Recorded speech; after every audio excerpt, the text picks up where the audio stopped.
Oh, there I am. Good afternoon. How are you? Looking to see if I have a light on so I can read. Hi, I'm Kristen, and this is Frankenstein Tea, a daily short story program for adult listeners. I am the director of the Island Free Library on Block Island, and I read a story pretty much every day on this YouTube channel. Today I'm actually recorded. I'm here a few minutes early. It's 2:17 according to my clock. I have a meeting scheduled for later on at 3 o'clock. And I could have asked for that meeting to be changed, but it was with two other women, and three both worked for them. So I said, sure, I'll record today. So I'm recording. And can you see my new shirt? We got our new logos in. It's great, huh? Yeah, we got our new merchandise in. It's so exciting. We love it. It's cozy. Sorry for the distraction there. I was just looking at my new sweatshirt in the video camera here. So I have a meeting. It's 2:20. I'm going to read. You're going to listen, and then I'll see you tomorrow. So today's short story is by Brina Clark. It's from this book that I bought for this program for the Island Free Library. Great short stories by African American writers, edited by Christine Rudisell and Bob Blaisdell. It's a Dover publication, and it was published in 2015. Nice book, you know. It's just it's a paperback, right? It's a Dover thrift, but still nice, brand new. I've been the only one reading from it so far.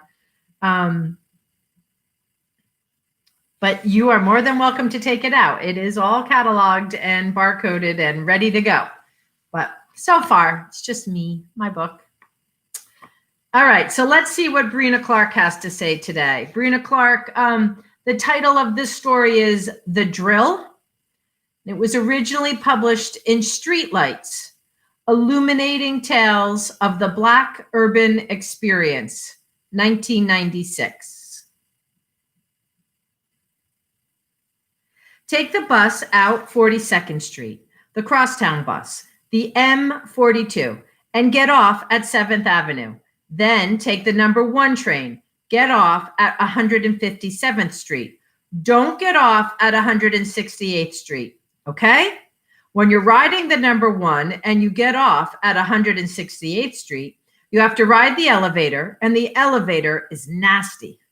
Also, there are too many homeless people on the platform at 168th Street. Anything can happen in that station. Don't get off at 168th Street. Take the number 1 at Times Square and get off at 157th Street, okay? I'll wait in the station at 157th Street. But if you don't see me, don't wait for me. Start walking up on the east side of the street, and I'll walk down on the east side, and I'll see you. So walk on the east side of the street. She starts off a good 10 minutes earlier than the earliest time he could have gotten to the station at 157th Street, unless they got out early. It's the middle of winter and has been dark for hours.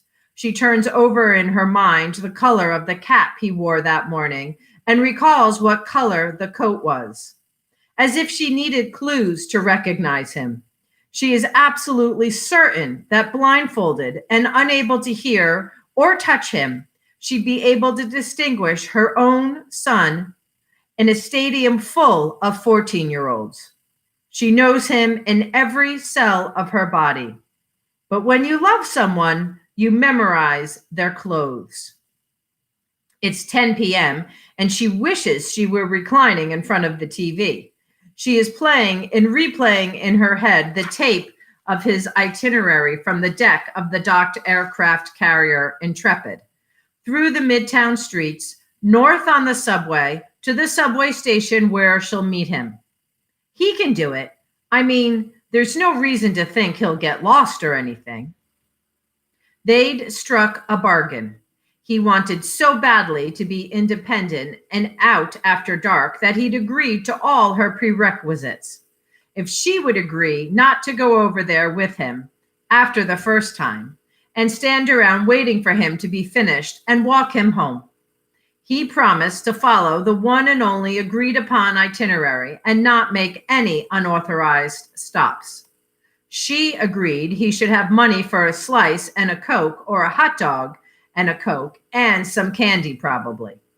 He agreed to travel quickly and prudently in the company of his new friend, Derek. He would sit in the subway car with the conductor in it only.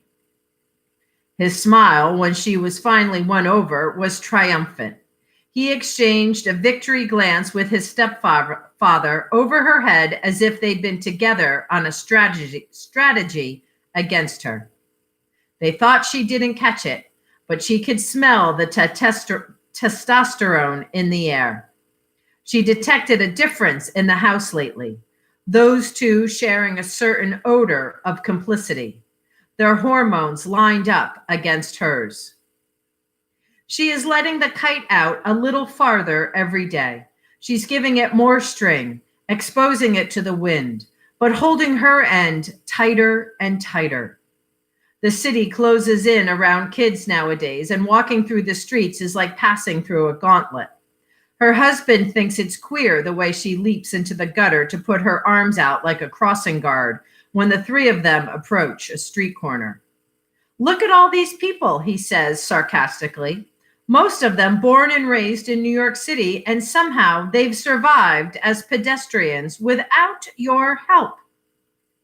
This is not amusing to someone who regularly tests her own reflexes to be sure she's alert enough to charge in front of a raging bull of a car, driven by Lucifer's own taxi driver, careening directly toward her child.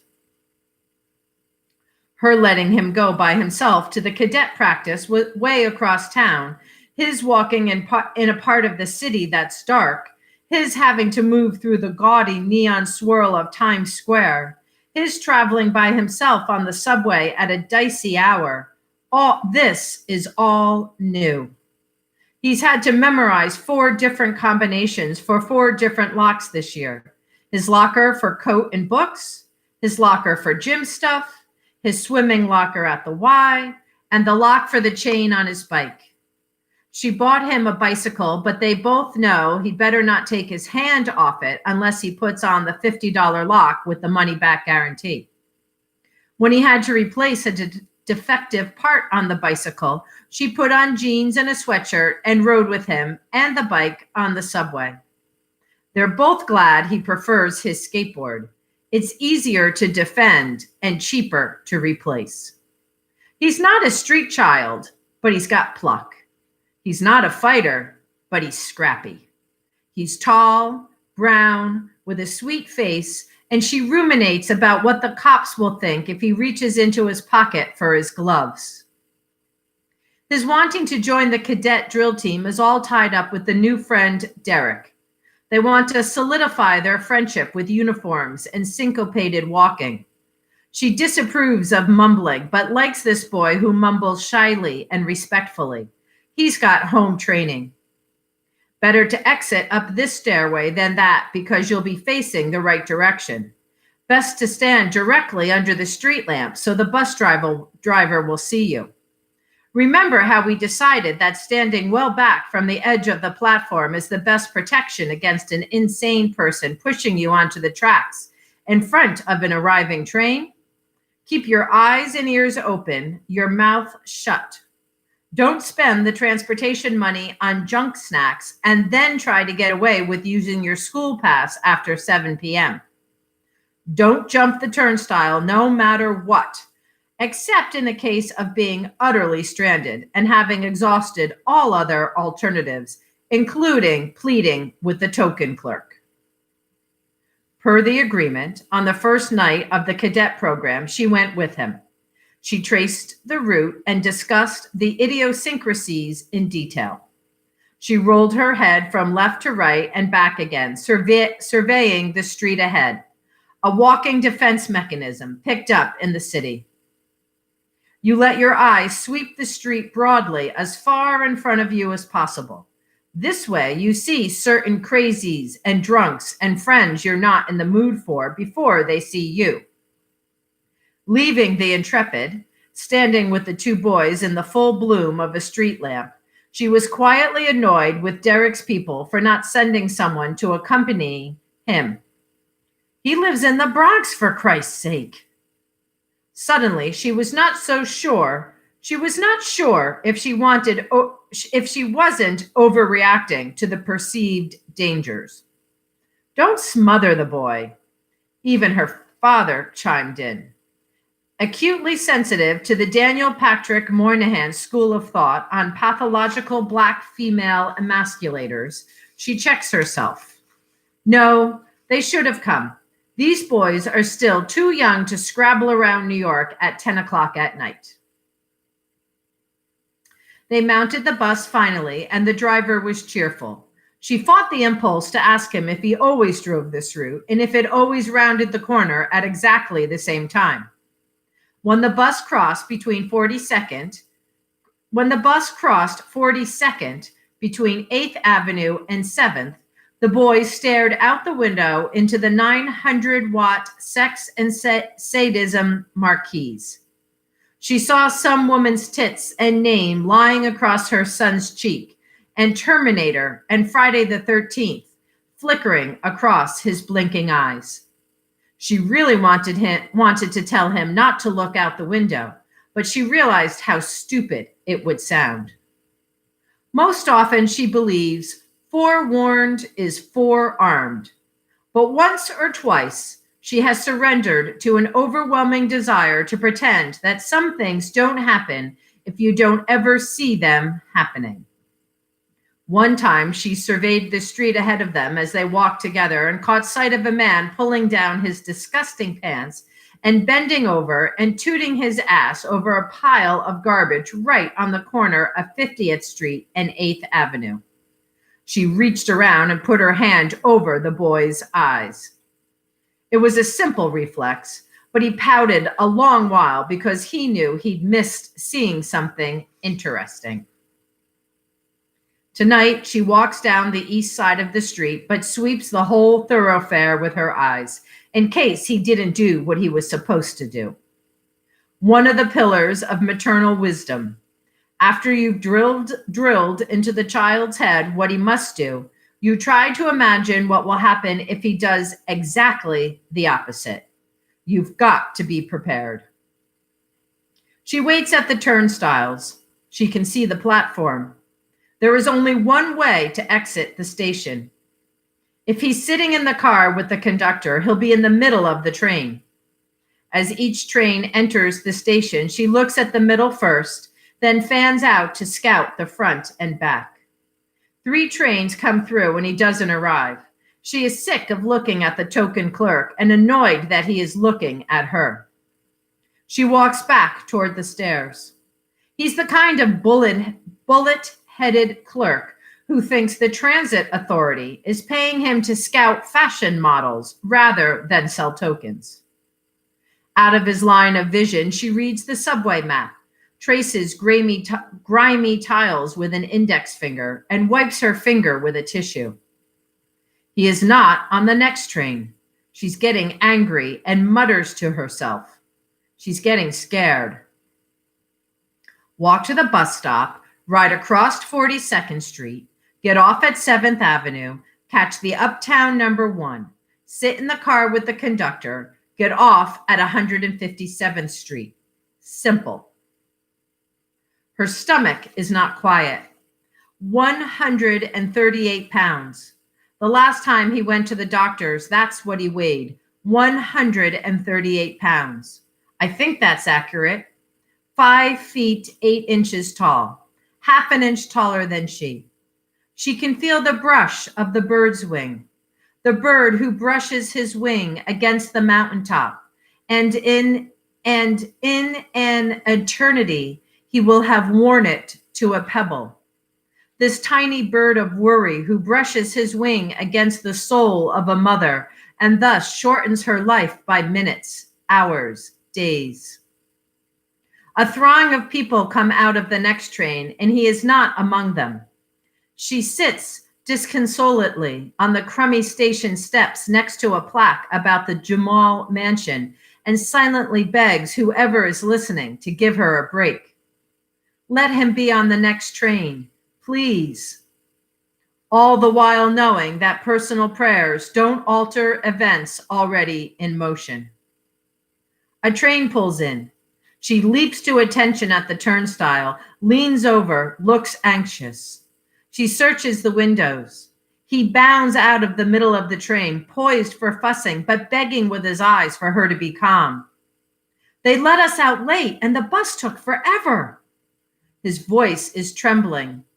Words dam up behind her front teeth. She takes his hand silently and climbs the stairs behind the exiting crowd. At street level, he tactfully disengages his hand to show her the badges that have to be sewn on the sleeve of a white shirt. She stands looking at the knit cap he wears fashionably above his naked ears. Worried about the cold, she pulls it down. They walk home.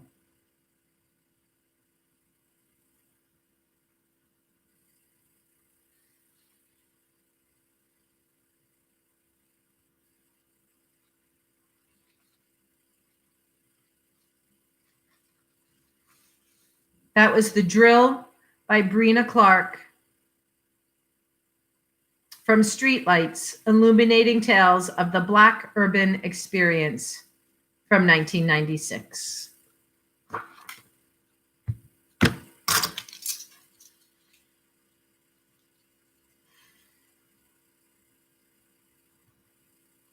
Okay. I'm off to my meeting. Have a good afternoon. If you're on Block Island, enjoy the sunshine. It's back out. Enjoy the weather. It's warm. I hope it's a lovely day for everyone. I hope it's a lovely day for everyone, no matter what the weather. I hope you sat back and enjoyed that story, and that you come tomorrow for another one. I'll see you then. Peace.